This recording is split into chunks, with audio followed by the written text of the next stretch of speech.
First is the adoption of the agenda. Be it resolved that the agenda for the June 19, 2018 meeting be accepted as presented, with the addition under communication of AMM member advisory, RM of Elton letter to Minister Stephenson, RM of Pipestone support banning night hunting, and under an unfinished business feasibility study, email from Brenda Buckley and Brian Giesbrecht.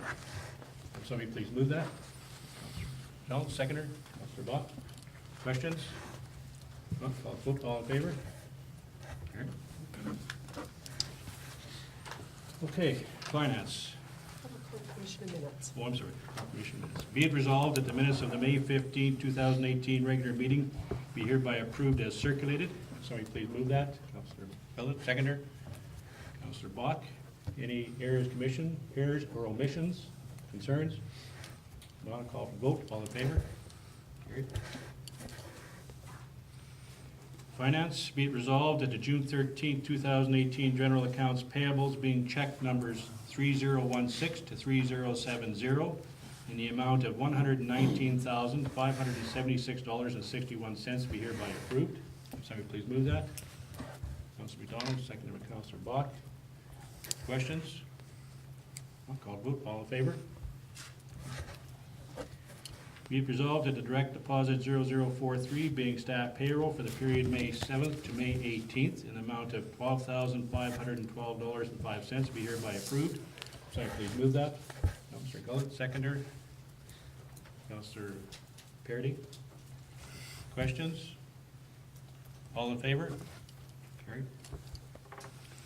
Be it resolved that the direct deposit 0044 being election payroll for the period May 7th to May 18, 2018 in the amount of $54.49 be hereby approved.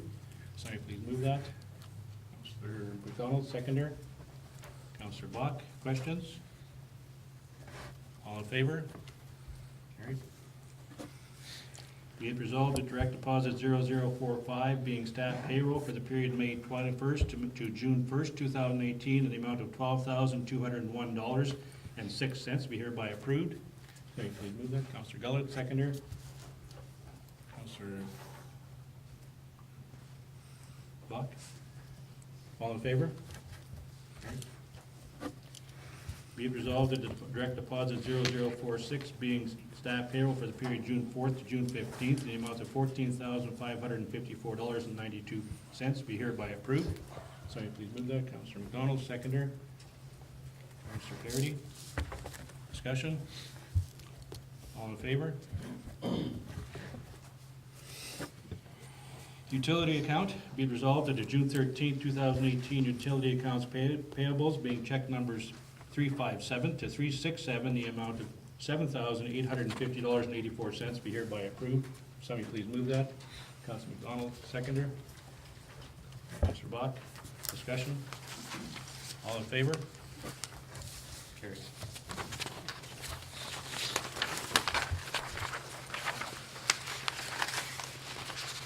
Okay, statement of revenue and expenditures. Be it resolved that the statement of revenue and expenditure report to May 31st, 2018 be received as presented. If somebody please move that. Councillor Gullett, seconder. Councillor Bach, discussion? All in favor? Carried. Okay, delegations. First in our delegation is that we have Rupert Wojcik from the RCMP. Good afternoon. Good afternoon. Afternoon. Well, this is gonna be kind of short. And that's not bad. Well, I'm just filling in for Shona. Shona's on maternity leave. She's a corporal for service. So she's gonna be gone for a bit. So just filling in. I'll go over the stats, but I was just kind of looking at the stats. I don't know what was sent out, but we only generated one call for service in 2018 from January 1st to March 31st. And that was someone reporting an impaired driver. As compared to the last year, in the same time frame, we had a report of a drive disqualified person in the area, in the municipality. So let's start moving to rural Wawanesa, because we got some fine living here, I suppose. So, as far as that goes, that's pretty good stats. I'd be bragging about those actually, as far as community and not getting a lot of calls or complaints. But to really give you an idea of what's going on, I'm sure you like your police officers around and visible. And I assure you that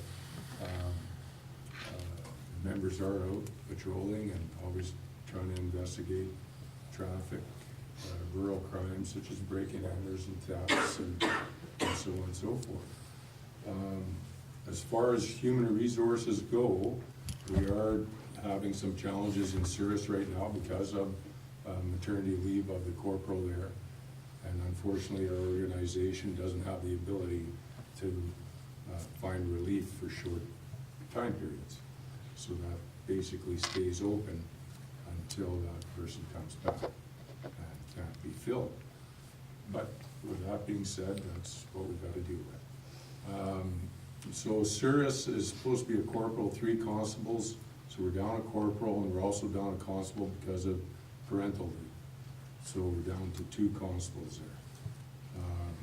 My Brandon office, it's a corporal, 4 constables, and I'm at full complement.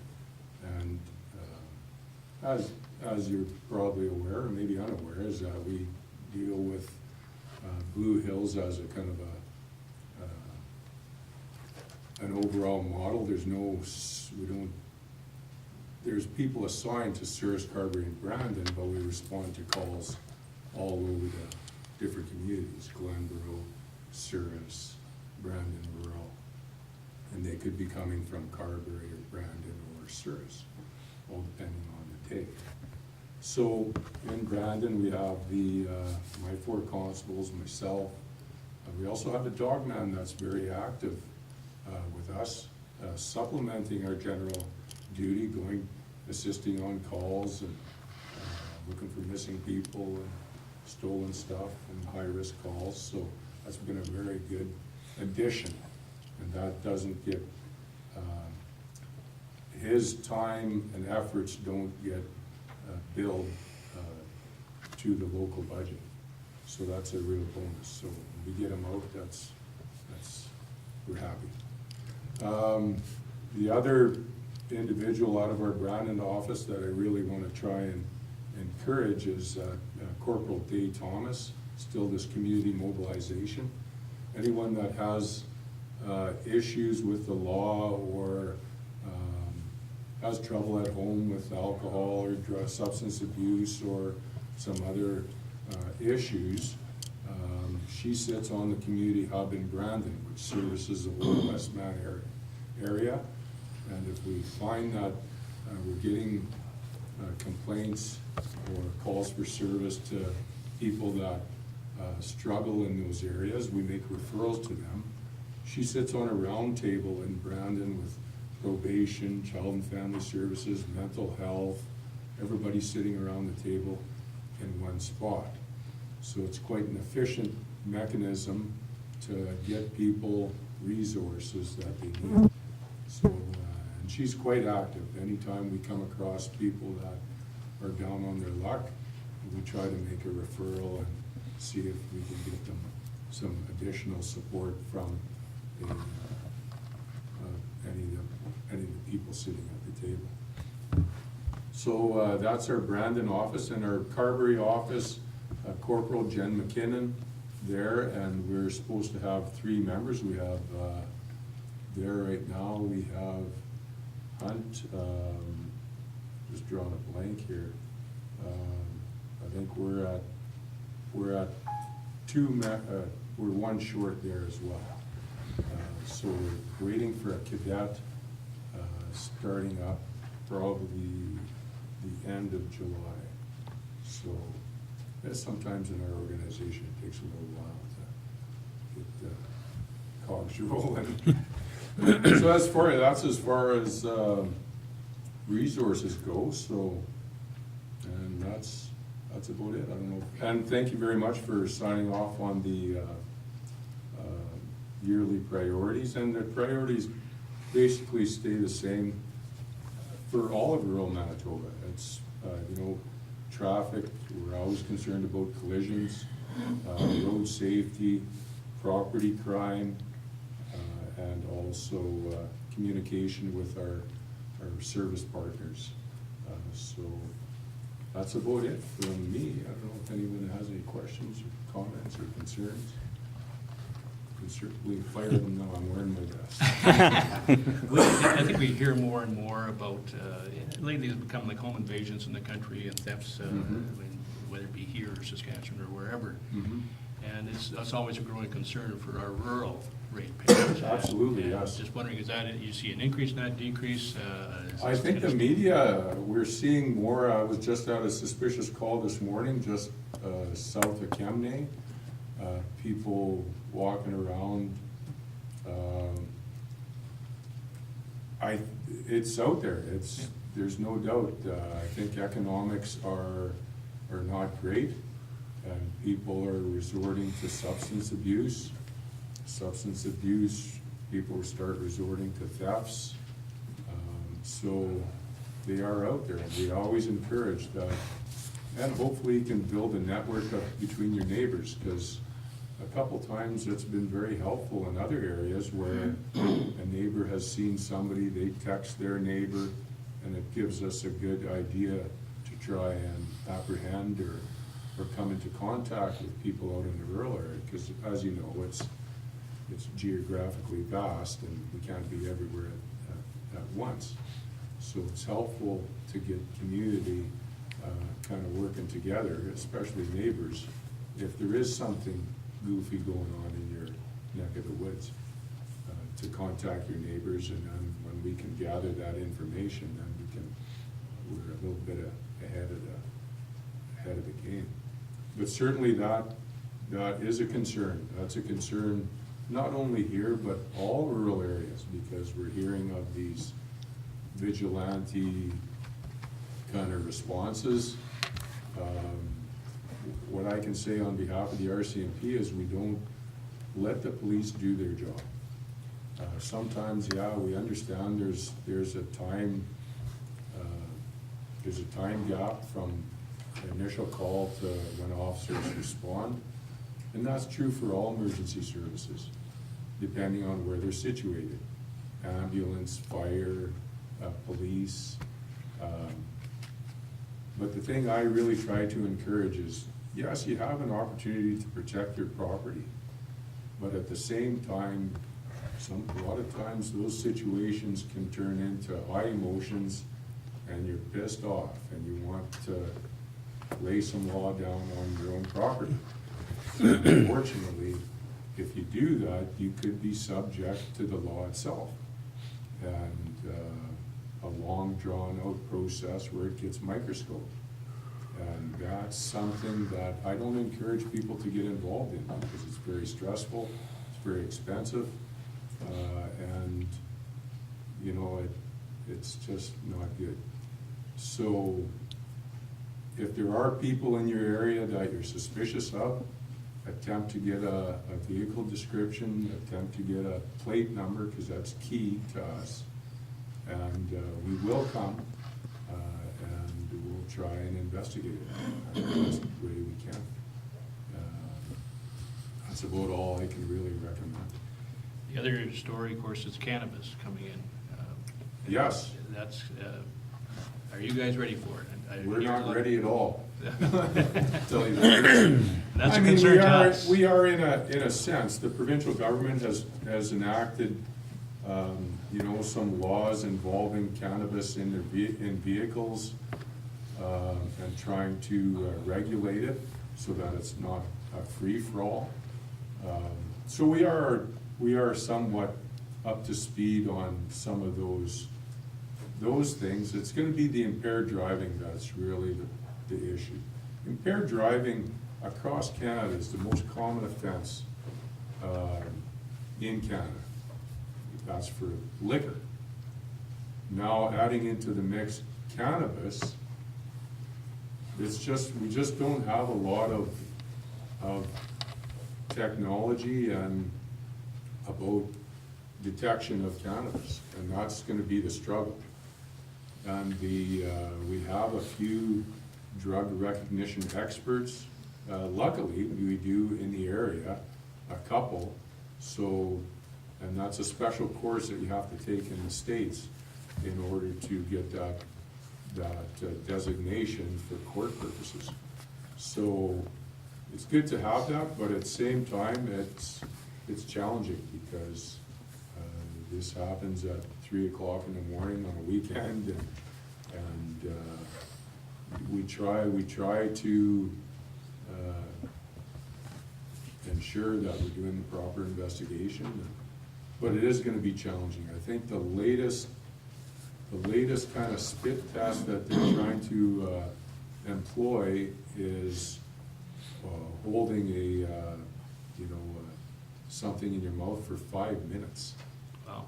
So, I mean, an FST or roadside screening device is usually around 30 seconds, and we get a lot of people not very supportive of that. But it's gonna be very similar to impaired driving, because if you don't comply with the order or the demand by the officer, you could get charged regardless whether a test was taken or not. So there are parameters in place to do it. It's just that I'm more worried about the meth, and we're picking up all kinds of people just absolutely oblivious to the world. So it's hard to figure things out that way. Yeah. Anything else? Thank you very Great. much, Con. Yeah, thanks very Thank much. you. Have a good meeting. Thank you.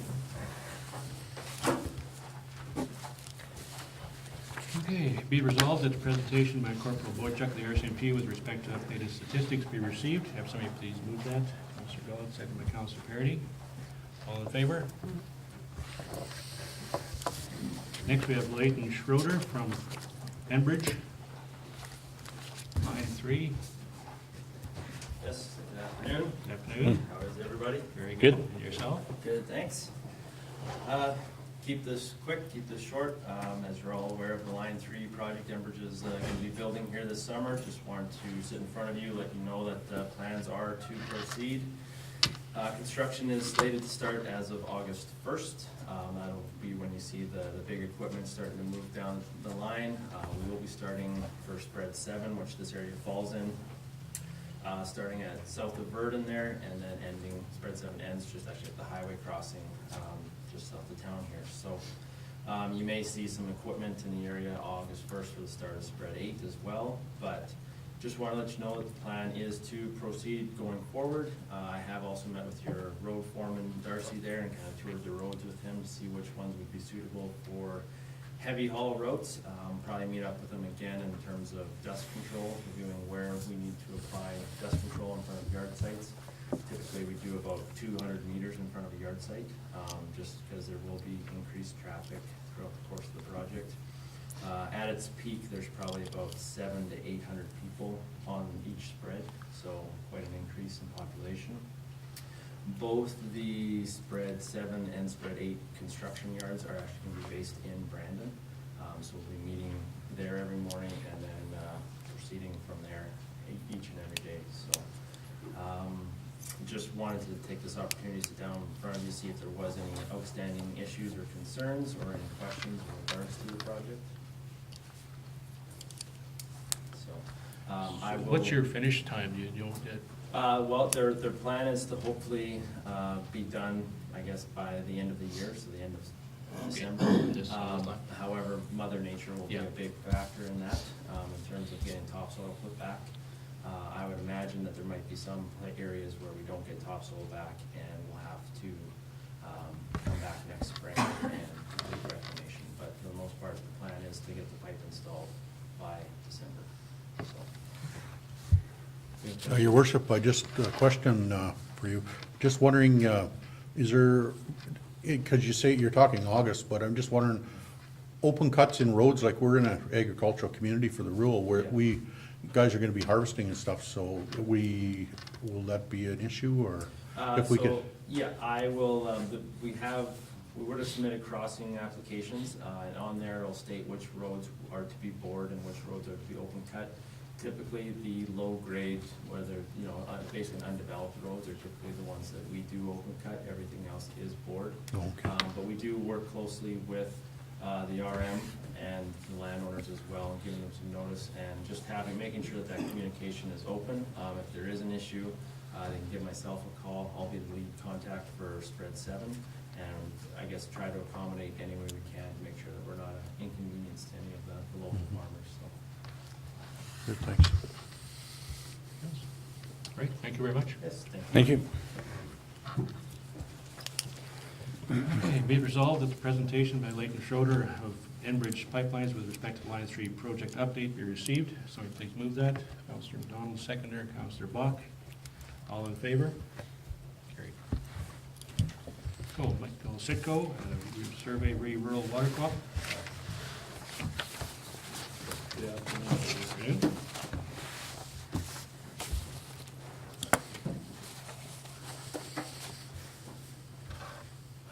Mr. Mayor and members of council, my name is Mike Sitko, and I am here representing the Oakland-Wawanesa Citizens Advocacy Project, which is an association founded to be an advocate and a voice for ratepayers of our municipality when ratepayers feel that their council is not representing or acting in their best interests. I appear before you today to address concerns by ratepayers regarding promises made by the mayor, Councillor Bella, and Councillor Bach to ratepayers at the January 29th public meeting arranged by council to provide information to ratepayers on a rural water co-op. At the meeting, the following information was presented and assertions were made.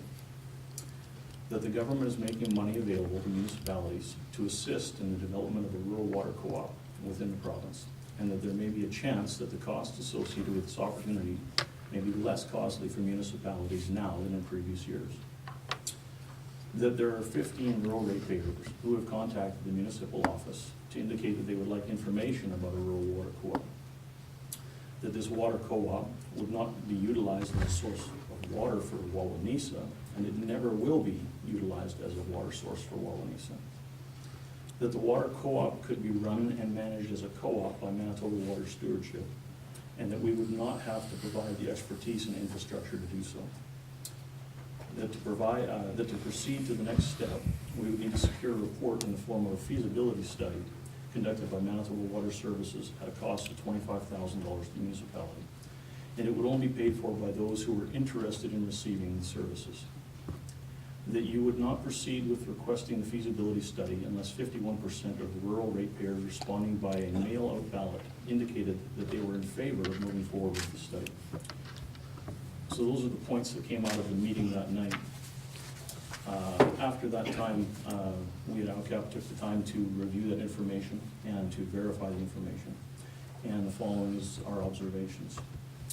The cost breakdown at present for a water co-op of this nature is in fact 40-33-33 still, not 40-20-20 or 50-25-25, which is from what the mayor made available to us, is being petitioned by the AMM of the provincial government to have those rates changed, but that has not been done as yet. That out of the 15 rural ratepayers who indicated they wanted more information, there was no indication that they wanted to proceed with a water co-op, and in fact, prior to the meeting, admin staff had received at least 34 emails from ratepayers indicating they had no interest in a water co-op. A further poll conducted among rural residents surveyed indicated that 86% of rural ratepayers were not in favor of a water co-op, and that 7% needed more information before being confident to make a decision, and that a further 7% did desire to have a rural water co-op service them. If in fact the service of the village of Wawanesa is not to be included in this report, then obviously an additional $25,000 report will be necessary for the village of Wawanesa to have their needs met, and at present, there's a far more pressing need for the alternate water source for Wawanesa than in the rest of the municipality. In addition, it was reported by the news media that this mayor has already been in discussions as of late last fall with regards to the development of a regional water co-op that would in fact include not only rural Oakland-Wawanesa, but also include the village of Wawanesa. Manitoba Water Stewardship is at maximum capacity at present, and it is unlikely that they will be willing or able to provide services necessary to operate a water co-op for us. And so we'll be left to develop it as a utility placing the burden of responsibility for the upkeep, maintenance, and ongoing training and recruitment of personnel on the municipality, for which we do not have the expertise on council to oversee such a project. That the feasibility study would only cost residents $12 per person in the municipality. However, those costs are being passed on to all ratepayers, with the promise of repayment being made by those utilizing the service only if the project proceeds, which means that we are in fact paying for it, and there is a high probability that ratepayers will not be reimbursed, as the costs of such service are extremely cost prohibitive, given the present number of ratepayers interested in the service. A 2014 feasibility study conducted in the municipality indicated that the cost of such a co-op, even with subsidization by the government, would be too expensive to be realistic. Since that time, the costs of construction have risen on average by 2.4% per year, according to Stats Canada. During the April 2018 council meeting, this council failed to follow through on its commitment made to ratepayers at the January 29th meeting, ultimately misleading ratepayers in the process. The following are questions that we would like to have answered. Does this council intend to break its promise and further mislead ratepayers by moving ahead with the Water Services Board report without conducting the survey of rural ratepayers as promised? Does this council intend to spend another $25,000 on an additional Water Services Board report for the village of Wawanesa at the expense of Wawanesa residents? What is this council doing to attend to the increasingly urgent need that the village of Wawanesa has for an alternative water source? If this could be a joint project with Glenboro South Cyprus, then why are we rushing ahead to pay for a feasibility study ourselves instead of working together with our regional partners in cost sharing the Water Services Board report? Would this not seem reasonable? It is the position of ALCAP that the members of this council need to take steps immediately to address the concerns of ratepayers and to fulfill its commitments made to the ratepayers of our municipality. We would encourage council to act honorably, keep your word, and conduct the survey of the ratepayers as promised, and the council would further take into consideration that we are one municipality with differing needs, and that council pay attention to and not ignore the urgent needs of the village of Wawanesa in needing to secure an alternative water source. The pursuit of a water source for rural ratepayers while ignoring the more serious and urgent need of the village is irresponsible and both ethically and morally wrong. It is a reasonable expectation of ratepayers, both village and rural, that council would operate with honesty, integrity, and would work together in accordance, work together to serve all members of our community. Should council fail to act in accordance with the commitments it has made to ratepayers and take reasonable steps to mitigate unnecessary costs to ratepayers, then action will be taken to see that the proper authorities are involved in the matter, including the courts if necessary. With respect. Thank you. Any questions? Thank you very much.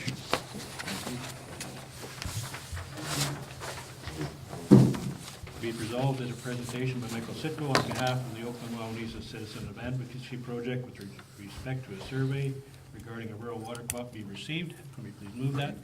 Councillor Rome, seconder. Councillor Garrity. All in favor? Carried. Okay. So, from that, we'll move to correspondence. We will.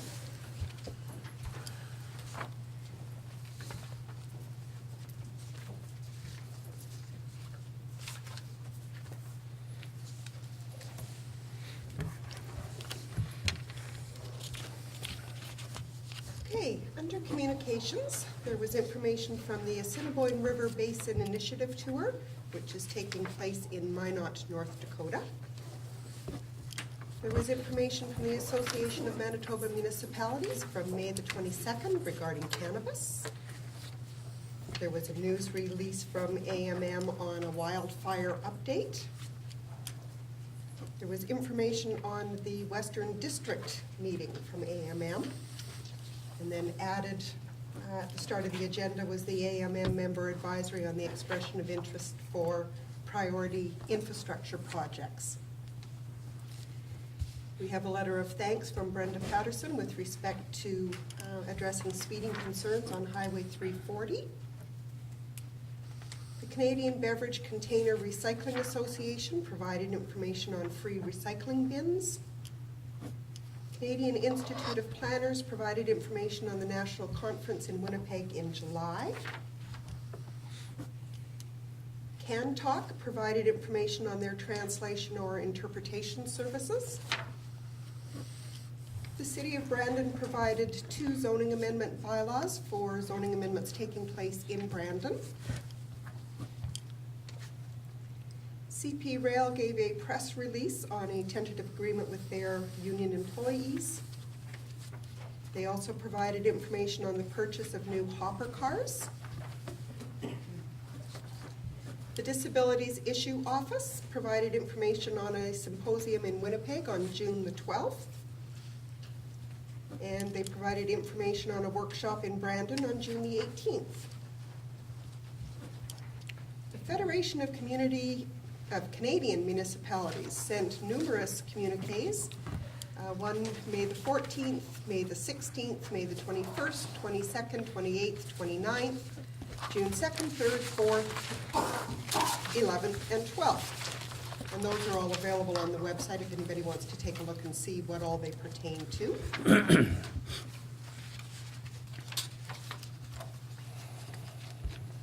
We had information provided from Howe Park Farms, the Grossart Farms, on their certified organic lands. Manitoba electoral divisions provided a press release on the new provincial electoral boundaries. Manitoba Infrastructure Emergency Measures Organization provided information on a media workshop. They also provided information on submitting the last of the 2017 spring flood claims.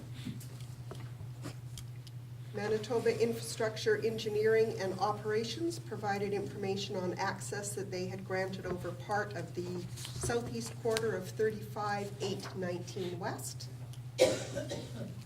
Manitoba Ombudsman made us aware that the 2017 annual report is available online. They also provided information on longer extensions under the FIPA Act. Manitoba Sustainable Development provided information on the Sustainable Watersheds Act. They've also provided some information, and this one will be particularly of interest to council, on a requirement to do surveys when we are doing any culvert replacements or cleaning. And in doing a quick look, that could be as much as a $30,000 touch for an upcoming budget in order to have the equipment in order to do that. Member of the Legislative Assembly, Mr. Cliff Cullen, provided us information on the Manitoba Infrastructure Service Delivery Review. Minister of Municipal Relations provided information on the Planning Amendment Act with notice on doing public notice in newspapers, and they have retracted that proposed amendment. The Minister of Municipal Relations provided us confirmation that funding was received for the development plan. Manitoba Material Stewardship Manitoba has provided their 2017 annual report, and the hard copy is available in our office. Municipal Finance and Advisory Services have sent out the reminder that the 2017 audited statements are due by June 30th, and we have the auditors coming out on June 21st. Municipal Finance and Advisory Services gave some information on the Transitional Municipal Road and Bridge Program. National Airlines Council of Canada has given some information on their cross-country consultations. Then from the additions to the agenda, we have the letter from the RM of Elton, where they were sending a letter to Minister Stephenson with respect to the implications of the intoxicated persons policy. And so they were wanting to make all municipalities aware, but also if council was interested in doing up a similar letter or a letter of support, they would be more than happy to receive that. As well, the RM of Pipestone had sent information out following the June district meeting regarding support for banning of night hunting. Seniors and Healthy Age Branch has sent information out on World Elder Abuse Awareness Day. Service Canada has sent information out on the New Horizons for Seniors program. Tourism Westman had sent out information on the Tribute to Tourism Awards. Waste Management provided do's and don'ts of recycling. Workplace Safety and Health provided us with improvement orders, and I suspect that Darcy may touch on that in his report given later. And that is it. Okay. Be it resolved that the above noted communications be received. Can I have somebody please move that? Councilor Bach, second by Councilor McDonald. Discussion? Councilor McDonald? Your worship, just one question about the municipal road and bridge program. Is that the one we applied to for funding for? Is that? I don't think. Through you, your worship, I'm not sure that we have got any programs currently awaiting grants. Okay. It would certainly be something if council, they think that was kind of their phase one. Okay. They have introduced their phase two, and again, if there are projects that council is interested in, we may want to have a resolution at the July meeting giving an indication what the project would be and if there's any anticipated costs, so that in fact we could make the province aware of our interest. And it's 50 cent dollars or something, is that? I think it depends which grant you are applying Okay. under. Some of them are 50-cent dollars. Some of them, if you can apply under the rural or northern communities, announced at the AMM June district meeting, it was actually 60% funded by the federal government. Okay, No indication as of yet as to what the provincial share will be. thank you. Call for vote. All in favor? Carried. Committee reports. Councilor Gullett, you have a written report. Anything to add? Nothing to add, your worship. Councilor Bach? You have a I'm written good, report? Mr. Chair. Councilor Rome, you have a written report. Anything further? Chairman, just like to add comments on weed control. I just communicated with Darcy this morning, and I had talked briefly with Mark from Absolute Spray out of Brandon about 10 days ago, and he'd indicated a start time of around the 10th, and that's kind of what Darcy and I discussed going back 2 or 3 weeks. I don't think that has started. He did get back in touch with me at one point and say that he was going to start in Cornwallis first and then wanted to come in on the east side of the municipality. So I communicated to Darcy that originally we were going to do it from the west side, but I guess, to accommodate Absolute, because it was easy for them to come in from Cornwallis, we would start on the east side and work west. I don't believe, again, from talking with Darcy this morning, I don't believe that they have started, and I don't think they've returned Darcy's phone calls unless something's happened in the last couple hours. Yeah, just 2 hours ago, actually, returned the call. He did? He was on lunch break, so. So where are we at then, Darcy? He's looking to hopefully start by the end of the week. Okay. He said he still has to meet up with you, you guys are supposed to exchange maps or have a discussion. Well, I told, the communication to you was for him to start on the east side, and that I told him that the office would supply him with the no spray zones for the organic people. No, okay, So that's basically all he needs to do, is just start to the east side and work westward. And I think I'd sent an email to you to that effect, so. So that's all I have there. Do you want my vet report now as opposed to Sure, you may. later on? Sure. Very short. I think the office has an email from them requesting the June funding amount. We do, and it's in the next batch of payables. Okay, so that's all there was from the vet board. Thank you. Councilor McDonald, you have a written report. Anything to add? Just a couple of things, your worship. Wondered about, we talked briefly once about the benefit package for employees, and I wondered if we ever, something we should possibly look at, something? Yeah, I just, Well, I think what we looked at or discussed on it at that time was we leave it to the next council, to this election Okay. coming, that we leave it for that council to review okay, in detail and go ahead Sure. accordingly. Yeah, one more thing, my handyvan report I included in with my word report. One more thing, I just wanted to confirm, and I should have looked, I didn't, is the handyvan information on our website? Do you know, like I put because it is available to all ratepayers, and to make sure it's available on our website, the info. If it isn't, I think we should be putting it on there. We would find an area to put that on, and it is definitely included in the newsletter that will be going out with tax statements. I've made sure to include information on it. So we'll get it on the website as well. Sure. Or at least a link, because then it's. Yeah, Okay. thank you. No. Dan, Just a question for Bob.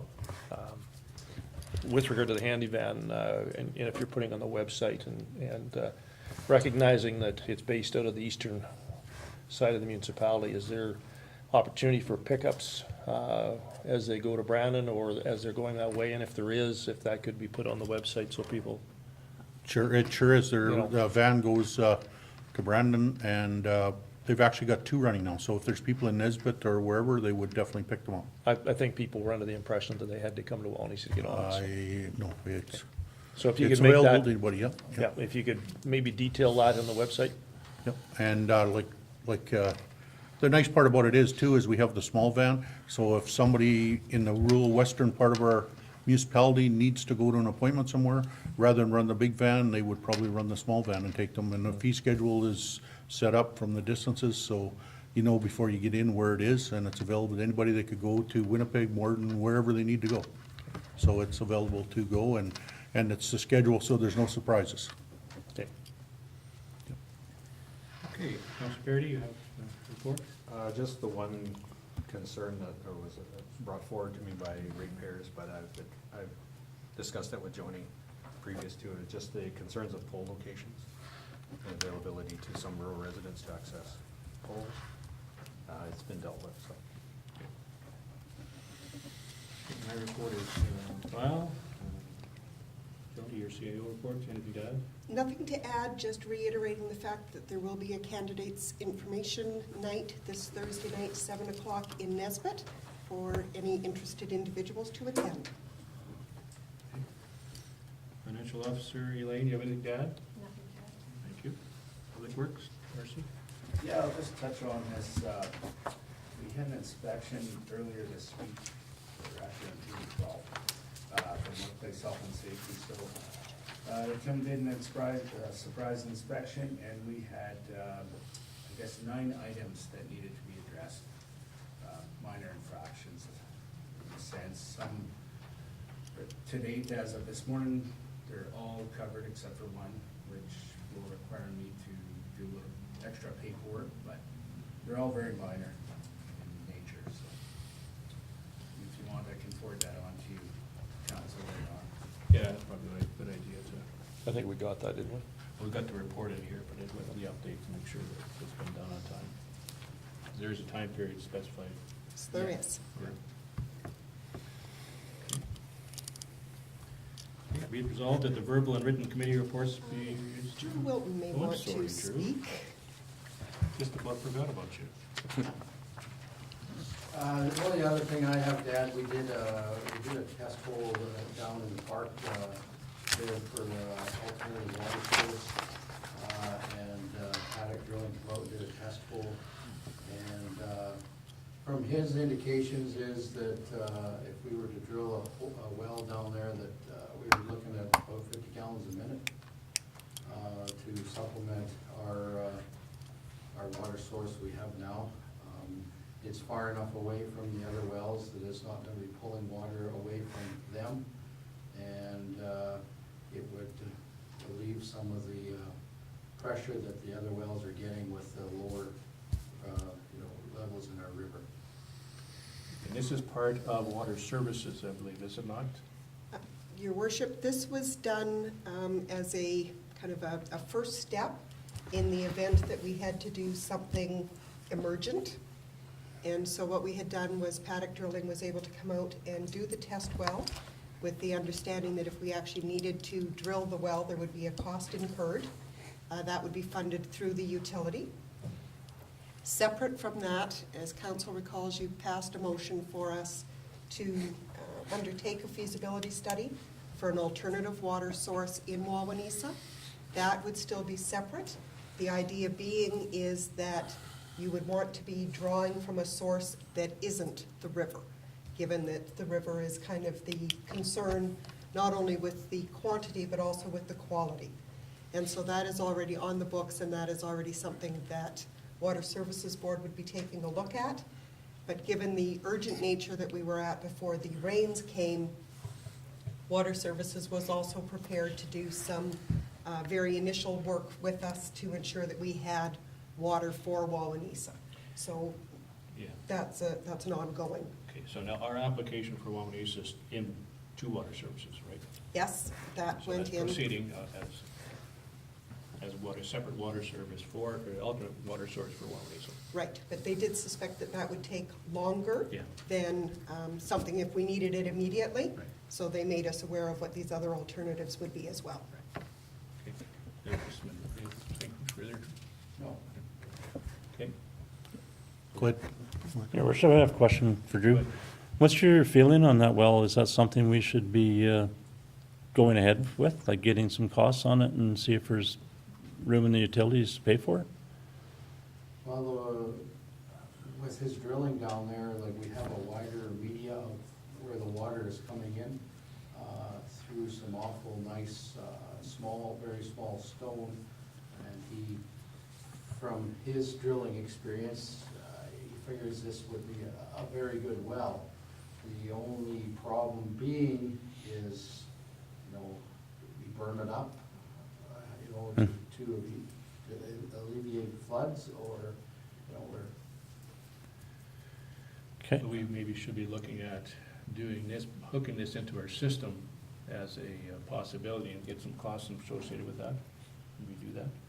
We would certainly be doing that, and in fact, Water Services had given us an indication that through their office, they are already undertaking some of the work with an engineer Good. that would give us some of this information. Okay. But it is still not necessarily the end result we want, which would be to provide water Right. not from the river. Councilman Just a Stelman. question Okay. for Go ahead. Drew here. Are they talking about a big crib well or a small crib well? A 30-inch crib well. Okay, so it'd be, would We'd be have to, sealable. we have to, yeah, there'd be a bottom put in it, because when we drilled 25 feet deep, and then we hit the blue clay. Okay. So that's as deep as we want to go. And there's about 10 to 11 feet of that where the water is coming through into the. Okay. And we would actually put a 27-foot crib in 2 feet above ground for the present time. And he figures with the way the water was coming into the hole, and that we would have no trouble with 50 gallons a minute. Okay, so it's down in the floodplain, the whole Yes, part, yes, so. down near The the only end. way, It's yeah. down near the end of the park. Okay, so the only way to flood-proof it would be to Build it up. build it up, okay. Councilman Stelman, you got a question? No, it was, your worship, it was answered with Perry's question, but I have one for Drew out of that. Could you extend that curb in event of a flood to get away with it, do you think, or not? Yes, Uh, we could, other than. You gotta hold it there, I realize that, We but. gotta hold it there because of debris or ice. Yeah. Councilor Holm? Chairman, so Drew, I realize Paddock they want to be the ones to put that crib down, but at a depth of 25 to 27 feet. It's much more cost effective for the likes of Perry to dig it in, and he'd be doing the trenching to tie it into the system. And the reason I say that is my well is at 26 feet, and when Paddock's did it, Tim Paddock, in fact, he said to me, when you're putting down a big casing and you're only going to that depth, he said, just pay me for the test hole. And he said, you'll save several $1,000s by just letting Perry do it. You know, he's gonna be there to dig it through, right? And as far as the extending the casing, that's exactly what I had to do where mine is, and you probably noticed that. And we bermed around it, and got it up high enough that when we do flood in that creek, it doesn't wash over. And I think we have to pay attention to this, is that Water Services doing work on it, so we want to make sure what we're dealing with is with what Water Services is telling us, because obviously they're going to be assisting this matter, so there could be directional drilling rather than trenching. Well, with the present services that are in the park, with via water lines, electrical lines and stuff like that, the only way to put the line from the well to my little shack by the swimming pool would be the direction for it. Yeah. So, And I agree that, like the other way with the backhoe works too, just in similar workings with Perry, sometimes if there's too much water coming in, you end up with a tremendous big hole Yep. and you don't get the crib set properly. Well, and I think you were there working on mine. Yeah. And mine's 10 gallons a minute, so yeah, I get that, yeah. Yeah. We've done some of these other ones where it's been a lot more water and we've got into quite a bit of trouble trying to get a crib set. Yeah.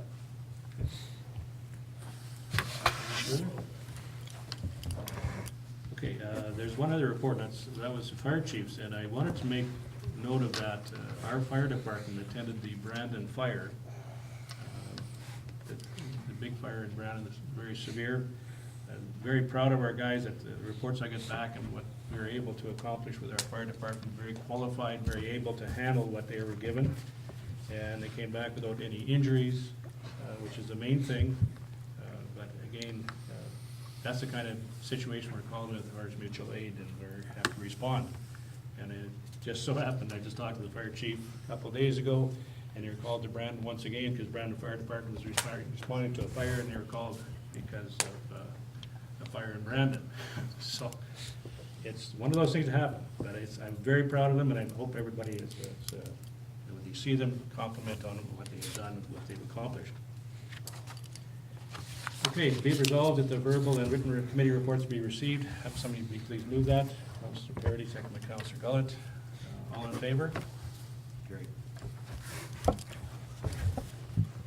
Okay, bylaw? Would you like me to speak to it, Your Why Worship? don't you do that? It's a little bit. It's a little convoluted.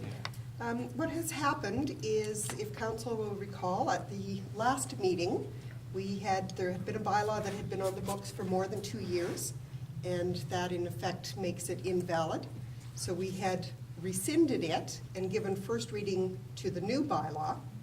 And then as I was speaking with municipal services and with our community and regional planning, the thought had been that we would need to bring this new bylaw forward, which is why it was on for first reading. But then I was given instruction that we would have to carry through and do a public hearing on it. And when I started looking into the public hearing process on it, because it was tied in with a subdivision and not any of the other road openings, it would fall under the Planning Act instead of the Municipal Act. And when I went looking in the Planning Act, everything there dealing with the public hearing was with respect to the subdivision itself, which is basically moot because the subdivision has already been approved and it's already been registered with land titles. So I went back to municipal relations and community planning, and in fact the determination has been made that this bylaw doesn't need to be dealt with at all because the public road is registered on the plan, it is shown there. So in fact we will be requesting a motion that this bylaw be given no further readings. Okay, so therefore be it resolved that bylaw number 03-2018, being a road opening bylaw for part of Northeast Quarter 1819W related to the McNish subdivision, be given no further readings, and the bylaw be rescinded. Somebody please move that. Councilor McDonald, second by Councilor Parity. All in favor? Carried. Okay, unfinished business. Now, do you want to cover this off as well, since? I could with the start of it. Okay. At the meeting at which the grants were discussed, there had been a motion that was put forward that an amount of $7,850 be approved. When we got back to the office and got doing the addition, it actually came out that it was actually $8,050. And so as a result of that, we have a notice to reconsider the motion. If the notice to reconsider is approved, then the main motion is back on the floor, at which time it could be amended to the correct amount. Okay, therefore be it resolved that motion number 141-18 be rescinded. Have somebody please move that. Councilor McDonald, seconder. Counselor Bach. I'm going to just say reconsidered, not rescinded. Oh, reconsidered, apologize. All in favor? Carried. Okay, so then, be it resolved that grants to community organizations in the amount of $8,050 be approved as per the listing. That would be the amended The motion. amendment motion, right. If somebody please move that. Counselor Cullen, second by Counselor McDonald. All in favor? Carried. Okay. There's, whereas notice of motion as it was given at the last regular meeting of council by Councilor Rome that he intended to request a reconsideration of a previous motion with respect to the water feasibility study for rural water line. Therefore, be it resolved the motion 142-18 be reconsidered. Should that motion be carried, the original motion will be placed back on the floor. So Councilor Rome, do you wish to move that? Yes. Do you have a seconder? Councilor Bach? Discussion? Councilor Rome? Mr. Chairman, I just would like to go back to the presentation by Mr. Sitko and just reinforce that there were promises and such made to ratepayers at that January 29th meeting. And I would hope that council members would agree with me that when they make promises and assertions to the ratepayers, that it's only right that they carry through, and that's the motivation behind this motion, and certainly was the motivation behind the presentation by Mr. Sitko. Councilor Bach? I would like to have this recorded, The vote? the vote, please. Councilor Cullen? Mr. Chairman, I'd just like to respond to those allegations. Yes, I did agree with the survey, but since that night, I've had numerous rural South Ward residents come to me and say that they feel that survey is just a waste of time because of all the bad information was passed around that night and since that night by media. And I have to agree with them. I don't think anybody can vote for anything when they don't know what the real numbers are. And there's a large need for good water in the South Ward. And I really can't understand why people that don't need the water, if they're not going to pay for it, why they want to fight their neighbors from having a chance to have good water. I just cannot wrap my head around that. Right now, it's a cost of $7.50 roughly, our share of that feasibility study. And I don't think that's it's something that needs to go forward and have real numbers put to it. That is my statement. Joni, did you want to address a little bit of that meeting? Just, I guess, for clarification purposes, so just that everybody is aware that the meeting that took place in January wasn't a formal council meeting, it was an information night. And so the first time that council actually dealt with whether or not to do the survey was in fact back in April. Since the time that January has taken place, we have had further consultation with the Water Services Board. They had provided us information initially that said you could go about developing a water line kind of in one of two ways. You could either do a survey first of all of the municipality and see where the pockets of interest lie in order to do some developing. Or you could do the feasibility study with a particular area in mind and see what those costs would be. Further consultations with them has indicated that an ideal project is about 50 to 60 hookups, which means at least in the stage one, you would not be looking at trying to tie in the entire municipality. And if the South Ward is the ward where there is the greater need and the greater desire, it might make sense to focus a project in that location and base the dollar amounts that it would cost to hook up based on that number of interest. This is separate from the Wawanesa water line, and that is because the Wawanesa already has a utility set up. They already have a water treatment plant, so their water source would be to pump new water to that existing water treatment plant. If you were looking at doing something Rurally, that would be separate. The water treatment plant in Wawanesa is not the capacity that could look at treating water to go elsewhere, and that is why it would be treated as two separate feasibility studies and why it would be two separate utilities. They are correct, the Water Services Board is limited right now as to whether or not they could take on an additional co-op. That being said, if you were going to run a co-op for a new source, any staffing requirements that would go along with it would be borne by the utility. This doesn't come out of our general budget, this is a utility budget, and it would be set up specific for that purpose. So that's about the only other information I would add. Councillor Bob? So you're still saying it's independent from the mill rate? It would be a utility budget, the same as you have a utility budget currently for Wawanesa. Which is, It's separate. It's separate. Yeah. So I'm not gonna say that it's not a mill rate, but it is a special Okay. levy, okay? special levy? Yes. That's what I was trying to. Councillor Yes. Rowe? Mr. Chairman, so my suggestion would be that should council go the direction that they're proposing, that we, and bearing in mind that there's no urgency, that this be something that be tabled and left to the upcoming council. Should we deal with that table motion first? You would have to Mr. deal Chair? with the tabling motion first. We go through more information, or just do the table right away?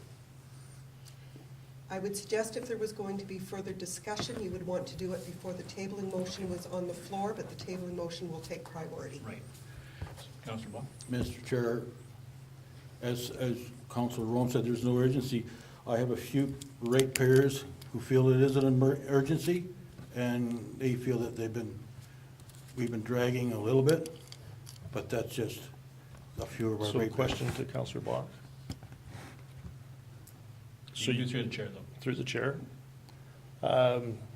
Councillor Gullett just said that his priority was the south ward.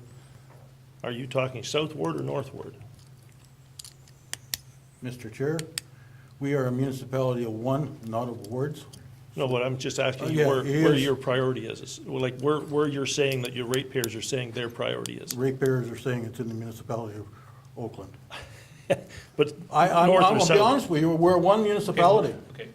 Just, Mr. But Chair? we can't cover both sides if we're gonna try and do 50 or 60, because I mean, you can't jump from, Well, it's, whether you can do it in different phases, but in any case, Yeah. I think those questions have been asked, answered. No, I'm just saying that we are one municipality. I will bring this, and this, I think this is kind of the area that got all this confusion. Mr. Sitko has a presentation, but when looking back in the Facebook page, which is a closed Facebook page to rural people, the survey that he was referring to that he did was, would you be willing to pay up to $20,000 to $30,000 per household for a rural water system to be installed throughout the RM of Oakland-Wawanesa? And the first question was, no, my current water source is satisfactory, and I think it would be unnecessary use of tax dollars. And that's really not the basis of it. And then he went further on in his other posting. You won't be getting any hard and fast numbers at this meeting. He hasn't got a feasibility study done yet, and so literally has no idea what it will cost. And that's true. We don't know what it's gonna cost. And then another posting came from another ratepayer and said, this boils down to the village needing a better water source. And there's never been something for the village. This is something for the rural. And then we had Conrad Forey, who's an engineer, and his posting was, there's no way anyone will pay only $10,000 for a connection, more likely 50,000. And these are the numbers bantered back and forth throughout this whole thing. And then Mr. Sitko again went on a posting and said, $80,000 per mile just to get it to your house, then $220,000 hookup fee, and this is before including the cost of new treatment plant and booster stations. That's not true either. So there's been a lot of information go out, and it's unfortunate that we got to that. We could have had it done maybe a different way, but I think because of the information, the council has decided that, or has so far decided, and that's up for debate here and discussion. So, if there's no further discussion, we'll deal with the table motion. So if I understand correct, the matter to be tabled until after the election, Yes, or to be tabled for consideration by the new council? yes.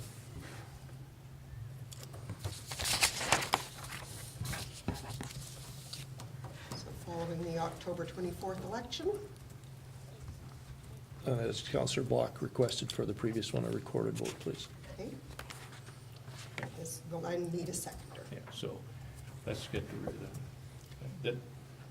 I'll fill it out, but Okay. the matter regarding a The- feasibility study for a rural water line be tabled for consideration by new council following the October 24th election. Have a seconder? Seconder? Is that Counselor Ball? Okay. And Councillor Rome has requested a recorded vote. Okay, all in favor of tabling the motion till next council is on board? Opposed? So, Your Worship, that puts the motion, Okay, so- therefore be it resolved that motion 142-18 be Be reconsidered. reconsidered. We have the mover, Councillor Rome, seconder, Councillor Bach. All in favor? Opposed? And sorry, that was a recorded vote as well, Okay, so if I could Counselor just. Rome? Four.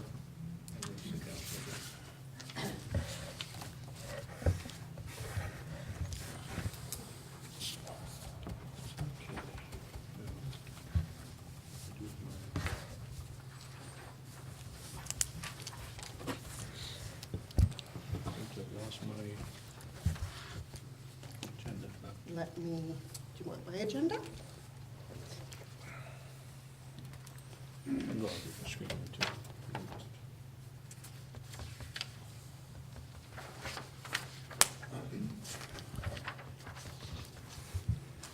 We are there. Okay, so,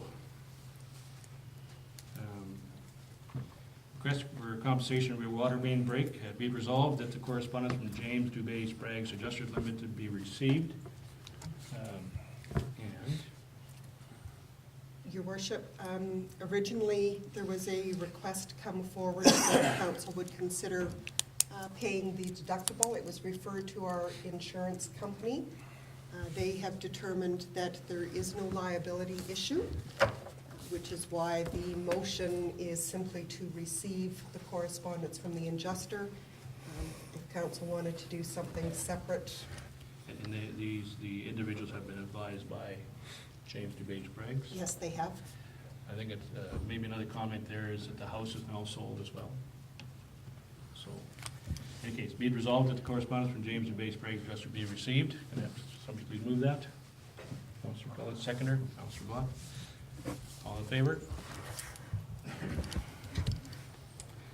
Okay, whereas information has been received from Manitoba Infrastructure with respect to availability and placement of a temporary radar board, and whereas permanent signage may be more beneficial, therefore be resolved that administration be requested to research purchase costs for 2 permanent radar boards for installation within the boundary of Wawanesa. Can someone please move that? Councillor Bott, seconder. Councillor Parity. Discussion? Councillor Bott? Just curious, would this be under at large or this be under the village? This will be under the village. Councillor, Your Worship, I'm going to abstain. okay. Do you want a reason? Or you don't know? No. You know the reason? Now, we did do some, I guess, some investigation into it, because it's in town boundaries that we can put it alongside the roadway. This would be much the same sign, I think we're looking at it, it's the same as what Souris, when you go into Souris or you go into Boys of A and you see those flashing lights and showing the speed you're going.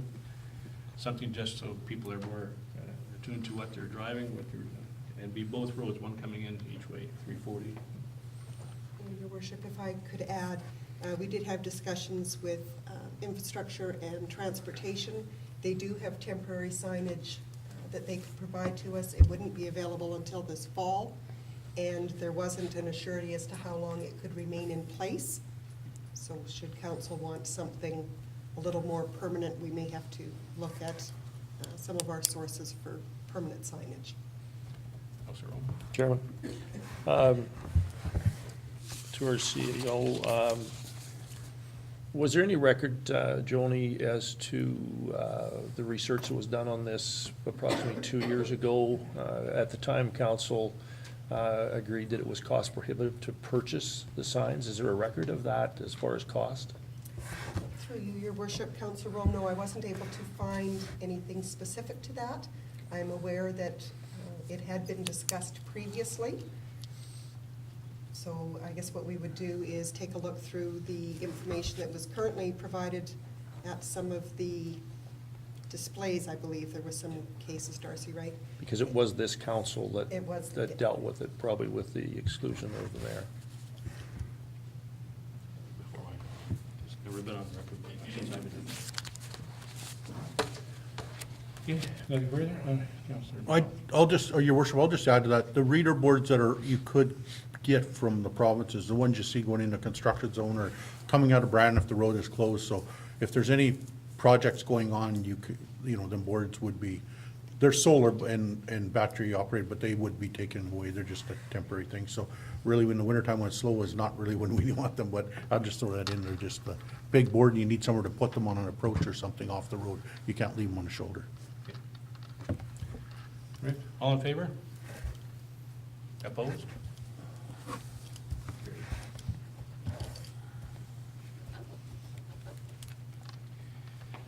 Okay, this is, I'll let you,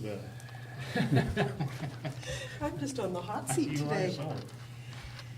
The office received information from East St. Paul that they have got a building that is ready to move, supposedly greatly reduced from construction cost. Council was looking at construction of a shop and/or shop and office. I didn't believe that I should just dismiss this out of hand without at least not letting council look at it and see if they wanted us to investigate at all, if it was still available, etc. So you have a price? They had it for sale for $250,000, plus they would want a charitable receipt for whatever the full value of the building would be deemed to be. In doing some very quick asking around with construction companies, building an office, you're not doing it for anything less apparently than about $250 a foot. So the $250,000 for 1,700 square feet is probably below what it could be constructed for. I'm aware that the office isn't the priority as much as what the shop is, but again, if it was of benefit to do it, I didn't want council to think that I hadn't done my diligence by at least bringing it forward for your consideration. Now, just for a little clarification before we, and this, your opinion on this would be to have the building erected, if it did go ahead, erected across the street from the existing office? That would be a council decision to But make, that would but be a recommendation. it would certainly appear that this building would be a standalone. It would then, I guess, make way for the shop if it was to be constructed On site. on site same where it site. is now. This building does appear to meet all of the accessibility requirements. It's got the wheelchair ramp up front, it's got the accessible washrooms, it has more than one entrance, which are some of the issues that we have with the current office. But as I said, I'm aware that the office is not the priority. Okay, so, It could be it resolved that the correspondence be received, be investigated, be whatever. does somebody wish to make a motion on that? Councillor Rowe? I just had a question, Mr. Chairman. What's the age of the structure? It was a new build a couple of years ago. They had it built while they were building their permanent building, is my understanding. And what would be the cost of the move? That I'm not entirely sure. I would suggest that probably you're upwards of 20,000 just to move that, Quite likely. so. It certainly wouldn't be anything that we would jump into without, A, taking a look at it to see if there would be any modifications that would be needed to it, which there would if we wanted to modify it a bit to include a council chamber, etc. But I wasn't even going to start doing any investigating if there was absolutely no interest at all. Counselor Bach. Mr. Chair, I'd like to make a motion that we investigate it with a thorough cost.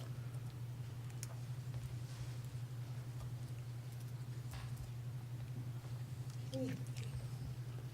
Do our due diligence. And have administration report back. Yeah, well, I hope so. Mr. Chair, I hope so. Counselor McDonald? You're not in questions yet, though, you just? No. Okay, I'll wait.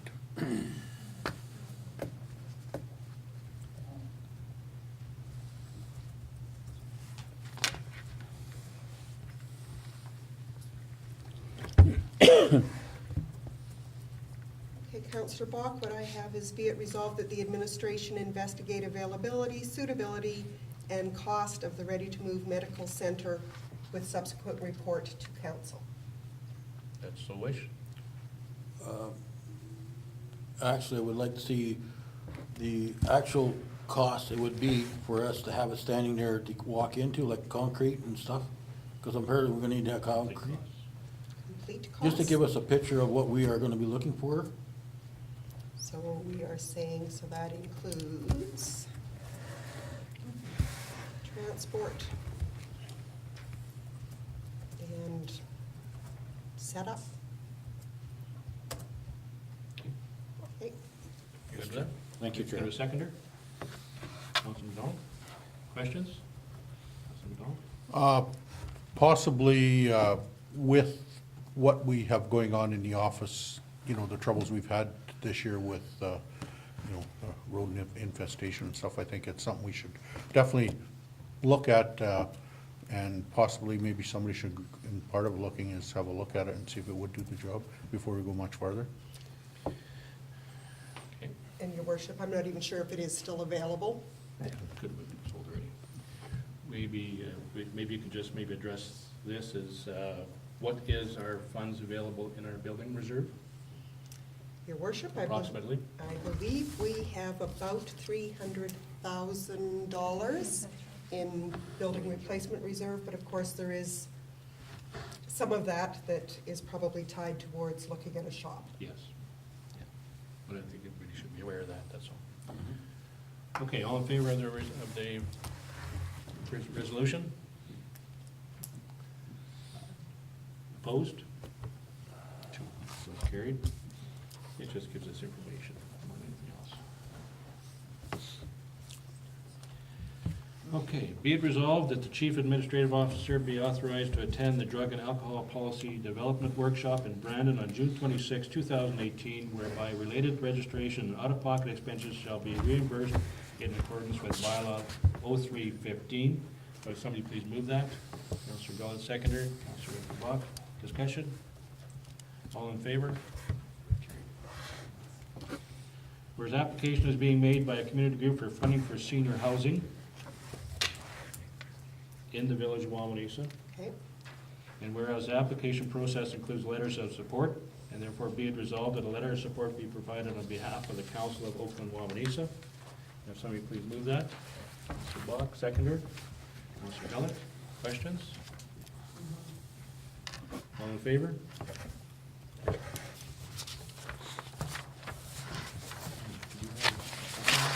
no, Okay, be it resolved that this meeting is now adjourned. To meet again on July 17th, 2018 at 1 p.m. at the New Horizons Building in Wawanesa, Manitoba. Can somebody please move that? Councilor McDonald, second by Councilor Bach. All in favor?